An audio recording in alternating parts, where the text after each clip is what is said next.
Thank you for joining us, Sailesh. As a market leader in solution-based applications, Compulex's focus is on IT solutions for businesses. How has the uptake been in the market considering the rampant competition? As much as there is competition, we have our own niche. We have been in this business for 18 years, and that definitely adds to our credibility. We are a credible player in the market. We've seen ups and downs. As a company ourselves, as the market has grown, gone down, gone up, we've seen several elections, and around every election there is some kind of business drop. So we've gone through several cycles, and our credibility is one aspect. We have been continually delivering quality solutions to our customers, and 80% of our business comes as repeat business from our existing customers. That in itself means that we have a long-term engagement with our customers. Our customers believe in us, and they like what we do for them.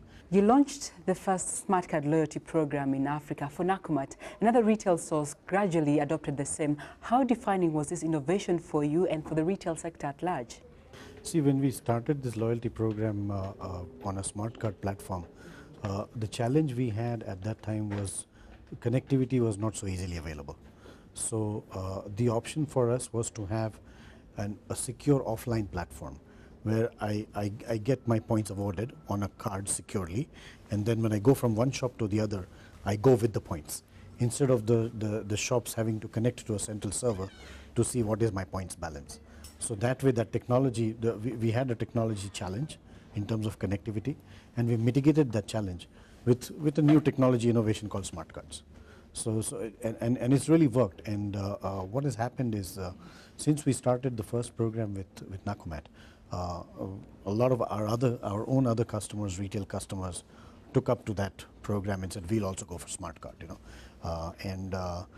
customer loyalty in itself is a humongous subject. I mean, if you look at the way the world is looking at loyalty, they really want to have a very good visibility of the customer's behavior pattern. It's a big science by itself, and technology comes in very handy to give extremely micro level visibility of what is the customer buying every time he comes, what is his favorite product, and how can I give more value to my customer and keep that customer experience and engagement more real and more personal. And that's how loyalty programs have been a very, very key driver for a lot of retailers in this market.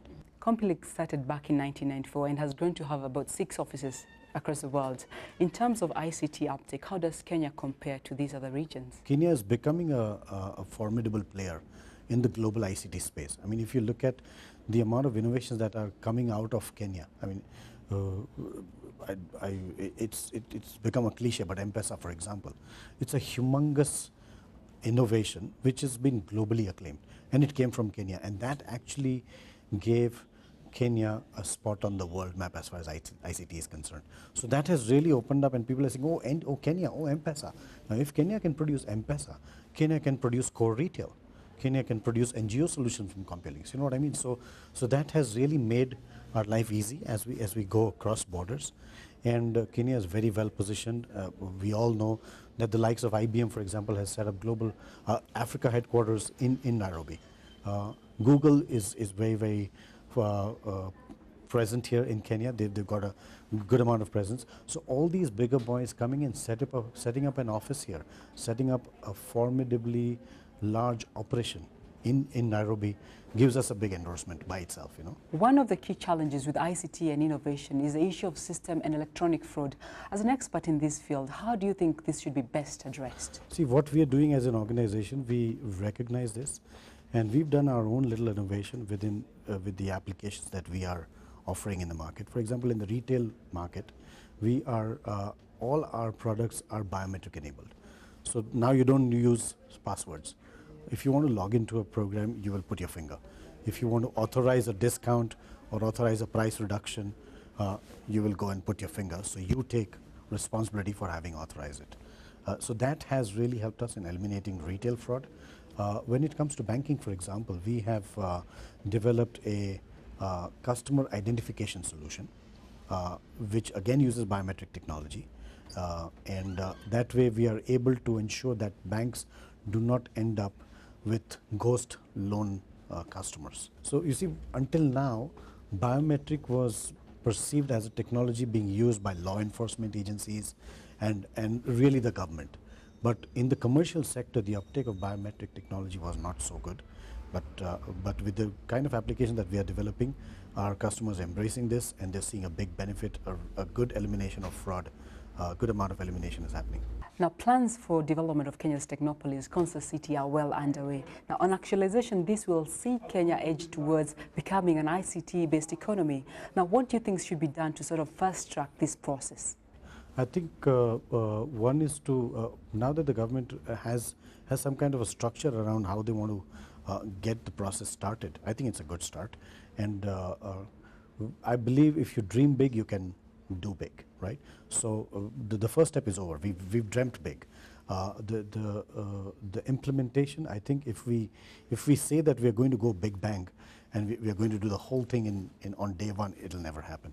So if it can be still fragmented into smaller executable pieces. I mean, there is a phase one, but within the phase one, if there can be 0.1, 0.2, 0.3, 0.4, which will then graduate into the full phase one, then it is easier to choose smaller pieces, because right now, phase one in itself, as much as it is a smaller piece of the entire bigger picture, phase one in itself is large, is humongous. So it needs to be broken down into logically executable phases.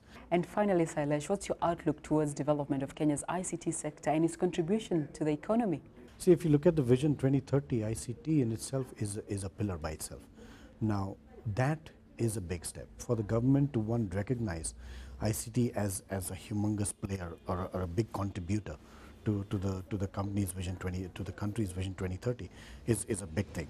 And the government is really working hard towards actualizing Vision 2030. I mean, it's all about execution. And the good thing they're doing right now in the ICT piece, for example, they are having dialogue with companies like us, for example, and they are taking our inputs as to what does it take to execute the Vision 2030. And the good thing is, they have the medium-term plans, which are broken down into 5-year plans, which makes it easier to execute, easier to monitor, easier to visualize.